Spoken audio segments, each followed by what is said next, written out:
I'm Harold Chittum. I am a professor of biology here at the college. I've been here this is my 20th year.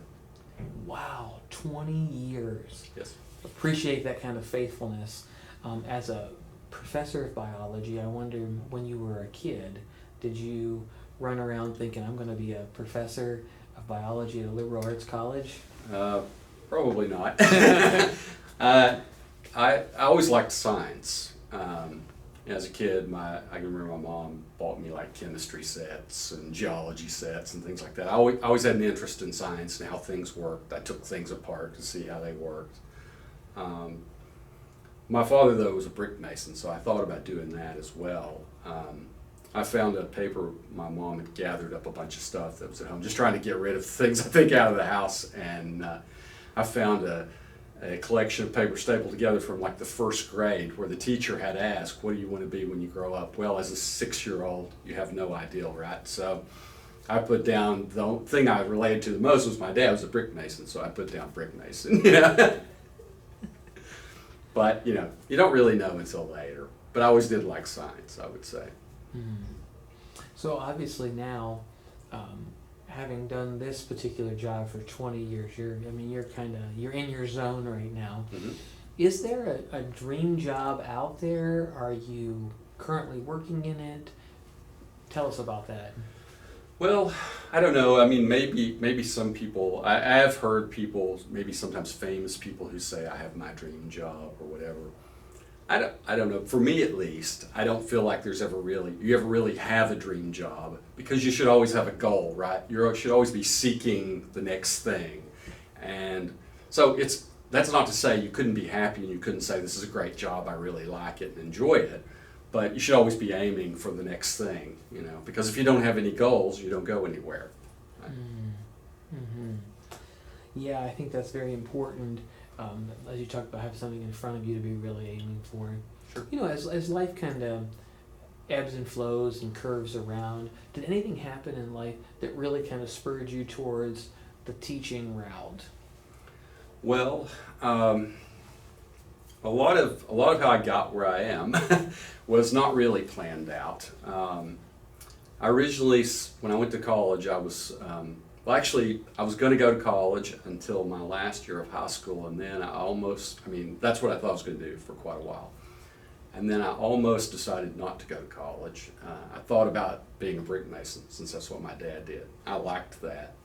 But then I decided in the end that college would probably be the better route for me, so I went to college. I always knew I wanted to do science. I was interested in medicine at the time, so like a lot of people who end up in biology, I started out pre-med. But when I got to college, it was a pretty big adjustment from the high school I went to college. I went to a large university with about 10,000 students, and the high school I went to was, maybe 700 or something like that. And it was a county high school, and not to really put them down, but not particularly hard. I didn't study a lot. It wasn't because I was so smart, although I would like to think I'm probably above average. I didn't have to work very hard, and that shouldn't be the case, right? I never took homework home. I took a biology test once in high school, and I forgot we had one. And I got to class and everybody was cramming, like, what's going on? We got a test. And it's like, yeah. I'm like, oh my gosh. So I studied for like 5 minutes. The teacher came, well, I'm going to give you 10 more minutes to study. I studied about 5 of that, and I was ready to go. And I took the test and I got an 8. And again, not because I'm so smart. It just wasn't that hard. So when you go from there to college, a large college, where my first class on Monday morning was general chemistry, and it had 200 people in it. And the job of a lot of chemists, as they see it, certainly in large universities, is to weed out the pre-med people. And so pass, fail, they don't really care if you pass or fail at places like that.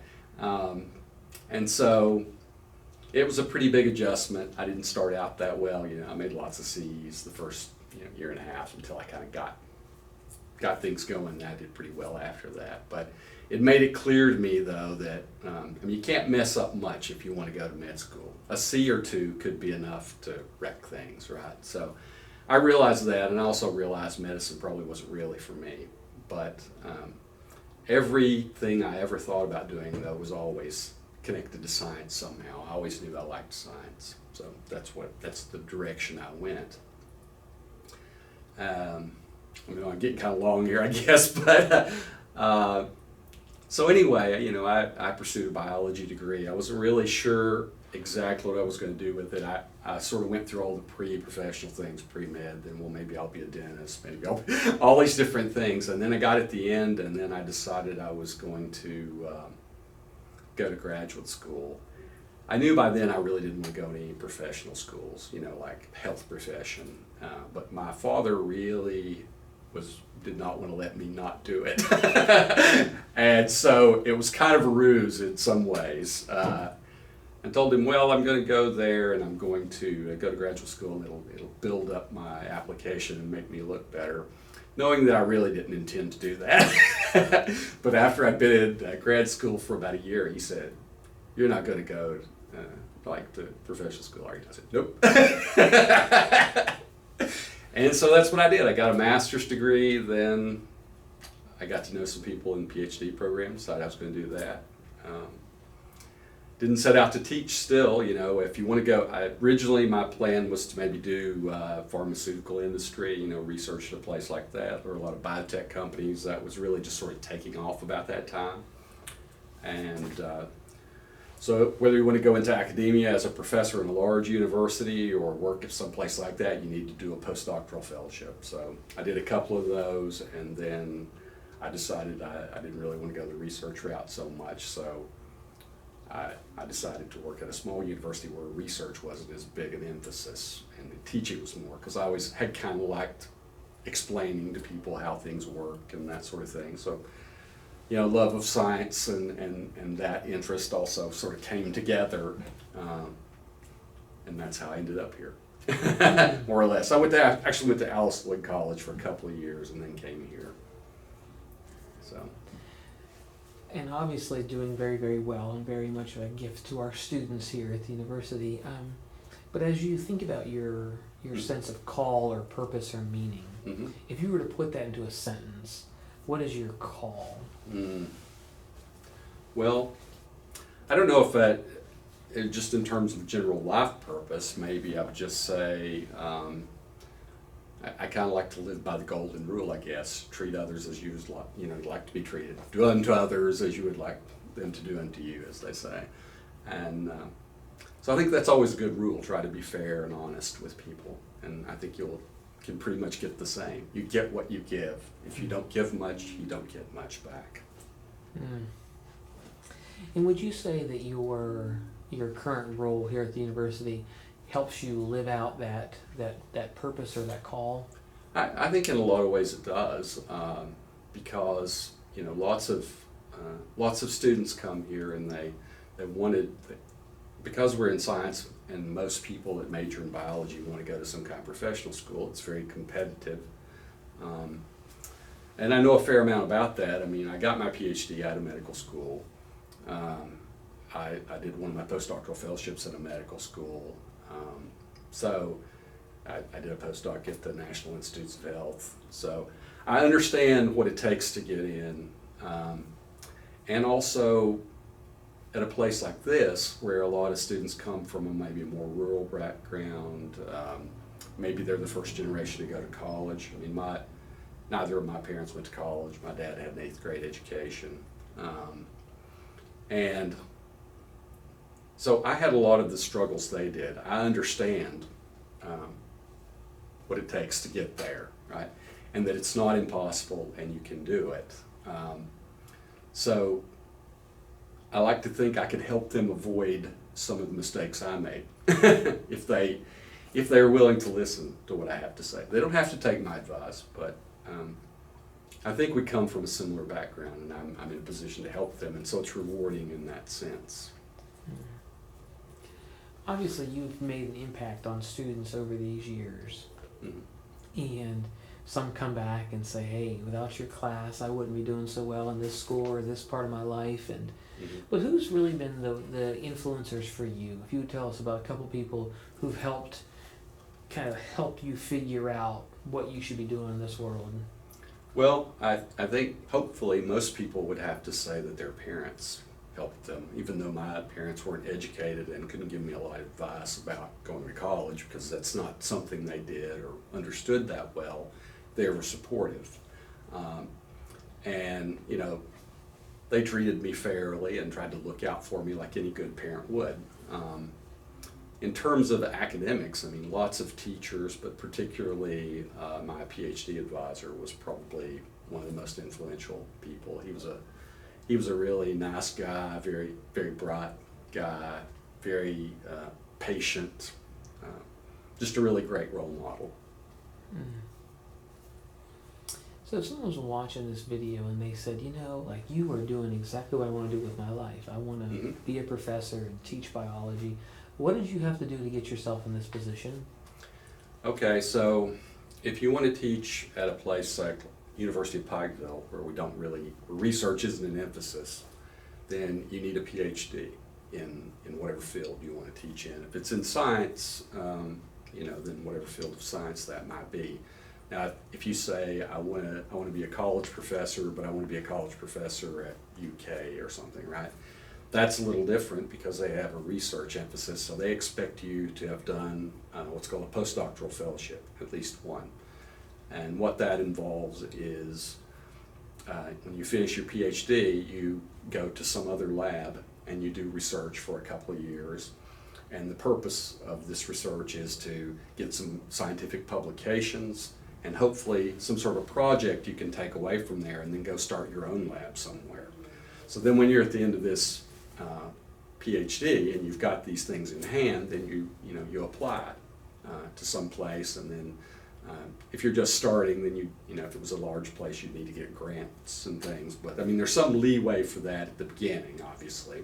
But if you want to come to a place like UPike or other small four-year colleges mostly, where research is not a large component and it's mainly teaching, then just having a PhD is enough, right? Once you've got that, then there are various jobs out there. You can apply. Chronicle of Higher Education lists them, you know. So find one you like, apply. You know, after all these years, you've had lots of conversations with students, whether formally in your office or informally in hallways. Mm-hmm. And we just have a lot of students who honestly just don't know yet about their life. When you have conversations with students who do not know, they have no idea what their call or purpose is, what advice do you have for them? Well, what I would say is, life is kind of a journey, and I think you can gather from watching this interview that I didn't set out knowing that I wanted to be a college professor from day one and say, okay, that's it. Some people know early on, I want to be a doctor, I want to be a minister, I want to be a nurse, whatever it might be. They know, and they stick to that. But most people will change their mind. But frequently, there's some core part of their personality that attracts them to a certain area. And though they may have changed the particular vocation, there's something in common to all the things that they really are interested in. So for me, I knew I liked science. I may not have known that I would become a college professor, but I knew I'd be doing something in that. So my first question to them, if they're trying to decide what to do, is, what do you like to do? What are you interested in? Right? Let that be your guide. Then talk to other people who are basically in that same area, right? If you like science, if you like history, go talk to somebody that does something that involves that and say, what can I do with a degree in this? How can I use it? How long does it take? What kind of degrees do I need? What sort of training? That sort of thing. And then see if that matches up with your goals. You have to be willing to put in the work, right?